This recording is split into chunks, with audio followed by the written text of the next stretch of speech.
Working with the CC Libraries panel in Photoshop. Accessing the CC Libraries panel in Photoshop for exporting assets.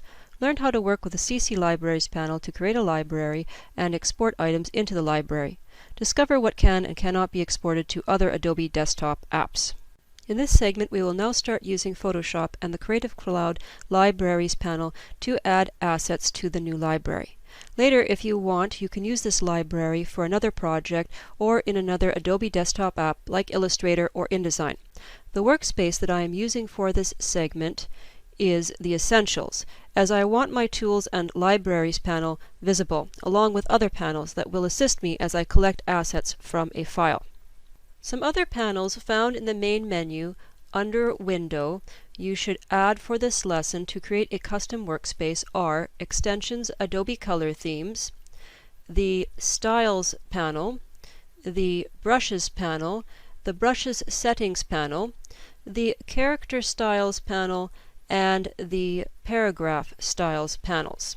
Pause the video for a moment if you want to set that up. First, make sure that your file poster_cover.psd is open. You can find it in the cc_Photoshop project folder. Make sure to image duplicate a copy. Click OK. If you don't want to work with the original file. Using the Libraries panel, let's start by creating a new blank library.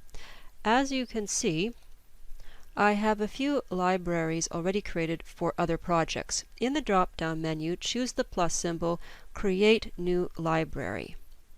By default, it will be called Library. However, it is always a good idea to give your library a new name so that you can determine which library you are working with, as you may have 20 or more libraries depending on how many projects you are currently working on. Call it Photoshop Assets 1, or a name that you can remember. And then click the Create button so that you can start working. Remember, if you make a mistake, go to the Panels menu and choose the option of Rename to change the name of the current library. This method is the same for all Libraries panels in the Adobe desktop apps discussed. So, in the following segments, we will skip over this creation step and assume that you have already created the library. We now have a blank library and we'll start adding the assets to it. If you're not sure what assets are, make sure to review the earlier segment in Part 1, as this is important to all other parts and segments to come. Make sure that your Libraries panel is open. In the Tools panel, the Move tool is selected, and your Layers panel is visible to start moving several of the assets. You may need to drag your Libraries panel more to the center of your computer screen so that you can see what you are doing better. And shrink it a bit by dragging the lower handle so that you can see the button icons at the bottom of the panel. From the Layers panel, start by selecting the rounded rectangle 1 layer. Now click on the Add Content Plus button icon at the bottom of the Libraries panel to reveal options in the pop-up menu. Let's begin by looking at Color Assets. You will see several ways you can add assets. Let's do that one at a time. Some we will come back to shortly. The first is when you want to add a single swatch color. The rounded rectangle graphic on the layer contains a fill color of light blue. If I want to add that color as an asset, all I need to do is click that asset in the pop-up list and it will be added to the library and not the whole graphic. Hovering over an asset gives me some names and details, which may be important information to me if I plan to use this swatch in another project later. Likewise, I can add other color swatches in this manner. If a layer effect, like a stroke, has a color, I can add this as well to the Libraries panel. If a group folder is selected, the foreground color also appears as an option, and this is from the toolbars area. In my example, it is black, but on your computer it may be different.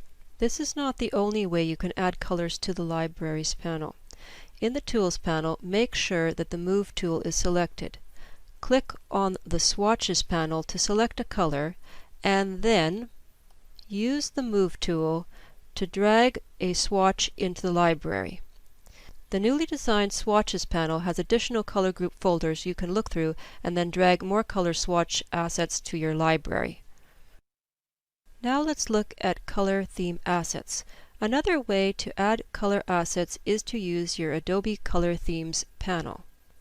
I talk about this option in detail in my video Introduction to Color Theory with Adobe Photoshop and Illustrator, but I will demonstrate here briefly how it relates to the Libraries panel. However, I would encourage you to watch that video for a more detailed look at what this panel can do. When you have used the Adobe Color Themes panel to create a group of 5 colors that you want to save as a theme to the Libraries panel, here's what to do next. At the bottom of the panel, where it says My Color Theme, rename the theme to an original name like Poster Project and click the Save button. Now you need to locate the library you want to save the color theme to. That is why it is so important to give each library a unique name right away. If you don't see your library, you may need to create a new library or give it a moment to refresh if you recently renamed your library. I'm adding it to the current library. When done, click Save, and the Libraries panel will update adding your color themes asset. We will look at how to add colors to a project from a library in an upcoming segment. Now let's look at the gradient asset. There is another color collection asset you may have not considered, and that is gradients. Recently, Adobe Photoshop has made accessing gradients easier by adding its own Gradients panel and new gradient collections. Gradients can only be used in other Photoshop projects. Nevertheless, you can still add them to the Libraries panel should you want to share them with others. To add a gradient to the Libraries panel, go to the Gradients panel, and with the Move tool selected, as you did with the swatches earlier, mouse drag your gradient into the Libraries panel. Now the gradient is another collected asset. Next, let's look at the Layer Styles asset. Coming back to the selected layer, Rounded Rectangle 1, when I click on the Libraries panel Add Content button, I can choose to add a layer style that has the stroke, the gradient overlay, and drop shadow combined all at once into the library. A Photoshop layer style can only be used in Photoshop projects, but as mentioned, this is a way to share your layer style with others. Another way to add a layer style is to double-click on the effect in the layer to open the Layer Style dialog box. Click the New Style button if it is not already saved in the Styles panel, and then name the style Gradient Drop Shadow, and make sure that the Add to My Current Library checkbox is enabled, and click OK. Click OK to exit the New Style dialog box. This adds a layer style not only to the Styles panel, but also to the Libraries panel. Likewise, as you did with swatches and gradients, you can also use the Move tool to drag other pre-created styles from the updated Styles panel to the Libraries panel. Pause the video for a moment and try this yourself. Now we'll look at the Brushes asset. Before I talk about adding the graphic asset, I will just point out one more useful asset that you can add to your library to share with others, and that is Photoshop brushes. These brushes are not the same as vector brushes that we will look at in an upcoming segment, but brushes that can only be used in Photoshop projects. As you saw with the Styles panel, while you have the Move tool active in the Tools panel, now have the Brushes panel open, select a brush, and drag it into the library, and now the Brushes asset is added. Moving on to graphic assets. Graphic assets can be added in one of several ways. In Photoshop, graphics can be a layer or layer group folder. You can add a layer as a graphic by selecting the layer in the Layers panel with the Move tool selected, click on the Add Content pop-up button, and from the menu, choose Graphic. You can also add this same layer by dragging it over from the Layers panel into the Libraries panel. If you have a layer group folder, in my case rounded rectangles, in the Layers panel, try dragging it into the Libraries panel, and it will be added as a grouped graphic asset as well. Any group or layer, even if it is a Smart Object layer, as we will see in an upcoming segment, can be added to the Libraries panel. Moving on to character and paragraph style assets. If you select a text layer, example, the one starting with the words petrified wood, with the Move tool, in the Libraries panel, you are given some other Add Content options. Again, you can access the color, in this case the text color, and the foreground color, but you can also access any styling that was applied to the character. In this example, the first letter in the paragraph. Character styles for a single word or letter can be stored in the Character Styles panel. This is a good idea if you plan to use these styles in other Photoshop projects, because you can load these styles using the menu to access them from another Photoshop document. Then you can highlight some text with a Type tool and then apply that style as you can see here. Or, if you want, try highlighting some text in your own project and then add a new character style by clicking on the Create New Character Style button, and it will be added to the list. However, in some cases you might want to use the same style in another desktop app like Illustrator or InDesign. That is why you need the Libraries panel, because you just can't load this style into those programs any other way. Before you add the style into the Libraries panel, if you need to inspect the character style, make sure to first click on a non-text layer with the Move tool before you double-click on the style beside the name in the panel. Otherwise, you may accidentally apply it to the wrong lettering and edit the formatting by mistake. In this case, click Cancel to exit and return to the petrified wood layer. Click the Add Content pop-up menu. If you have not already, choose the character style. This will add the character style of that layer to the Libraries panel.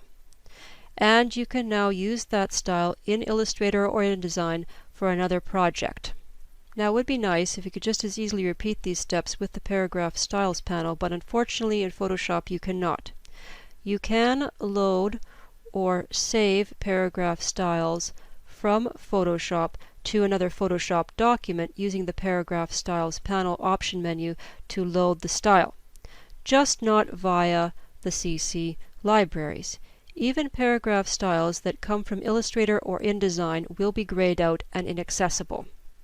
One way around this is to save as much of the style as you can as a character style. However, this does not keep the paragraph formatting, but you can still add it to the CC library. Later, after you apply the style as a character style in a program like Illustrator or InDesign, then you can adjust it and make it into a paragraph style instead. However, you may need to manually fix some formatting yourself, as some style options may have been lost. If the formatting is very critical, option 2 would be to add the text layer to the Libraries panel as a graphic asset. However, keep in mind that if you need to use this text in another program, for example like Illustrator, you will need to do additional steps. I'll show you what I mean. Let's go over to the Illustrator app for a moment. If you drag the graphic asset out of that library and place onto a blank Illustrator artboard, it is linked to the Creative Cloud libraries. In order to acquire most of the character and paragraph style options, you will have to embed the graphic using the Control panel. The Photoshop Import options open. Normally doing this would flatten the layers into a single image to preserve the text appearance. However, there is a much better option here. Select the option Convert Layers to Objects. That will make the text editable where possible. Click OK. This might take a few moments. In most cases, this will copy over not only the character style, but the paragraph style as well, which I think is really awesome. We will look at embedding or unlinking a linked library graphic in more detail in the next segment and when exploring Illustrator segments. You can check out the file embedded_styles_character_paragraph.ai in the current project folder to see the result. Coming back to Photoshop, there are a few final areas in the Libraries panel that you can use to add assets. Now we'll look at pattern assets. In this example, I have turned off the layer 8931_graphic_image and turned on the layer pattern copy, which is a shape layer of a tree. Here's an interesting thing you can try with the Libraries panel. With the layer selected with the Move tool, now click on the Add Content pop-up menu and choose Create from Image to bring up the Create from Image dialog box, which is an option from Adobe Capture but is in the Photoshop application. The other Adobe panels I demonstrate in this video cannot do this, only the Photoshop one. You can spend a lot of time here, and I recommend you explore this area if you want to create additional patterns, shapes, which are also graphic assets, as well as color themes and gradient assets based on the layer or a graphic added. Pause the video for a moment here if you want to explore each tab. In this video, we are just going to look at the Patterns tab. Patterns can be used as backgrounds, as a fill or an adjustment layer, as we will see in the next segment, and are easy to create. Take a moment to try different pattern options, adjust the color mode, or scale or rotate the image to watch how it previews. When you are happy with the repeating pattern you like, click the Save to CC Libraries button. Might take a moment. Then click the Close button to exit and you are done. The pattern asset is now added as a PNG file to the Libraries panel, but not to the new Patterns panel. We will look at that in an upcoming segment. Finally, we'll look at how to create a new library from a Photoshop document. If you have a PSD file and do not want to spend a lot of time creating your library piece by piece, a faster way is to use the button next to the Create Group icon in the Libraries panel called New Library from Document. This allows you to quickly add many of the assets we talked about into our library. Your dialog box might look slightly different than mine, but you can enable or disable checkboxes on any assets that you do or do not want to include. Click the Create New Library button, and a new library is started for you based on the name of your file.